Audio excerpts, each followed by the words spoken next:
So when it's exam time, you do the number and It's not necessary, but sometimes the examiner wants the numbers.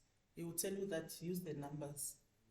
If it doesn't mention and you know the drawings, you don't need the numbers. If I know drawing, I'll know that, oh, this is this one on the Y line.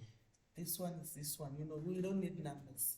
But for people learning drawing, that's why we put the numbers, just to guide nicely. So I've done this shape, and I'm sure you saw what I did. I said that it's either you still refer back here and go and mark up and down, or you just say, oh, number 1 with number 1, number 2 with number 2, then you get a shape. Then you have to know which part is hidden. I think that's where the confusion comes in. It's where is the part that's hidden, where is the part that's not hidden. By looking at it, you can already see that this is on the outermost. There's no way the outside edge of the drawing can be hidden details, this side.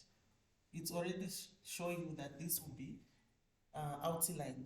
You see the inside one. Immediately you see a point falling between other lines or solid line, you know that that will be your hidden part. Yeah. Otherwise, when we are looking from the top view, the highest portion is the one we see more than the lowest portion. The lowest portion was 4 to 3, and the highest portion was 1 to 2, which I did. But we outlined everything from the top edge. Why? Because we will see all the corners of the top edge. Now we can do the pyramid. Your pyramid, there's A, B, and D, and C. So again, you are going to go up from point A vertically up. This is the line for A. B and D, you go up. And then C, this one, also you go up. Maybe there. And then you go to that side. I'm looking for A. If I'm looking for point A, I need to go there. A is in the center. I come with A, and where they meet with A, there is a point A I've formed. Then I come to B and D. Yes, I have a line for B and D. Then where is B and D? You need to project. There is D. You come 1 to 45 degrees line. Straight that way. Then there is B to 45. You come that side. Then you come again. You said, okay, this was B and D. This is this line. It's this one. What is this one here? D. B is that one, if you follow it's B. Then the last is C. Already I have a line representing C going up. Where is C? In the center. C and A is the center line. So when you come from that C here, you must meet with the center line. That's point C here. And because we are looking at the top, for sure we see the highest half. The highest half is A, B, and A to D. Then D to C and B to C. It's at the lowest point. It hidden details. So you need to outline A to B, solid, and B to D, A to D. So let's just move it there to make it proportional. But remember, it's taking you there. And then from B to C, hidden details. Then from C to D, also hidden details. Then this, from the base, is going to the apex. Then you need to project your apex also, vertically up.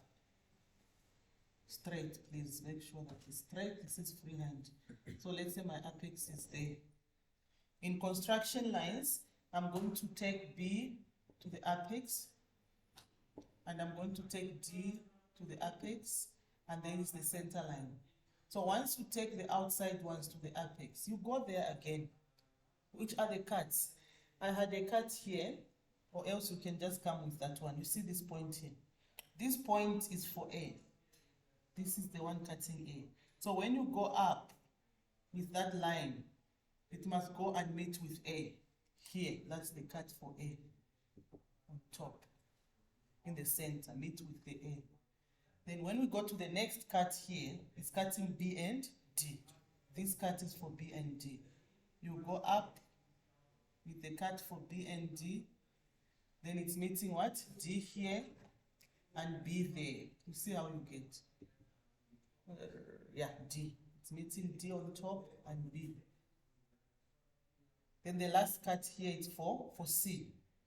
You go up with the cut for C, and the C is in the center. This is a C. This is what you will see from the top. Obviously, you can see that it's C2. You will see this one, solid. And that one. Then you will see D to D.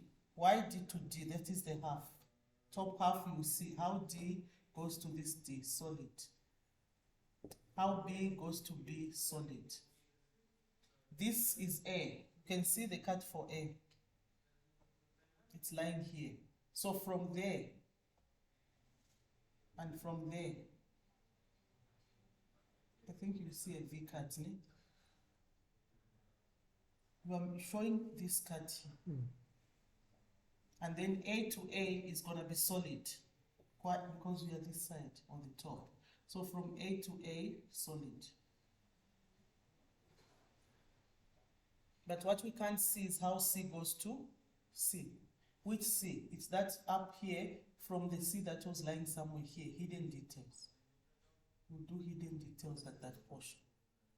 Now, if I read this question paper, I don't know if the examiner says show hidden lines. If he says show hidden lines, you must show all the hidden details. Yeah, hidden details must be shown on the completed layout. It's for marks. I know there are students that like to do the hatching, to hatch the cut. That they hatch the cut. In most cases, and according to sectioning rules, we only do the hatching where there are no hidden lines. So immediately the examiner says show hidden lines, we don't need to do the hatching on the cut. They don't move together. Hatching lines and hidden lines don't move together. You can do hatching here, maybe on this one, because it's just an auxiliary figure. Not on the final drawing, where you have shown hidden details. You don't. That's how it's going to be done. You see the apex, we leave it there because that piece is the one that's chopped off. But construction lines must be shown. And then you can get your 25 marks. So I advise students that if you see it's a complex drawing, you can try to do geometrical Loki. Loki is also complicated because it's less marks but too much work to do. I advise you do geometrical, interpenetration and development. Those you can make marks. Then this one, if it's too complex, leave it first for later because it will take your time. There's so much lines here, you can see. But the concept of working with solid by solid, it helps. You won't lose because I see students might come and help me. When I go there, I see many lines from all shapes. You can't know which one you're looking for. But you base by base or edge by edge, finish. Because we know each edge represents that shape on the auxiliary view. So you have to show us here, which I've already done there.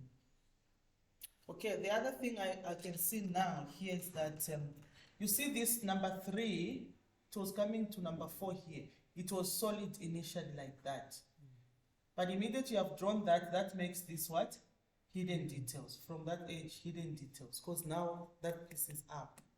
So from here coming there, it's hidden detail. You only outline the outside piece, then hidden detail, hidden details. You get marks for all those small things you see. Any questions? Okay, we have gone through this paper and you can check other papers and see how they asked solids. Let me just switch off.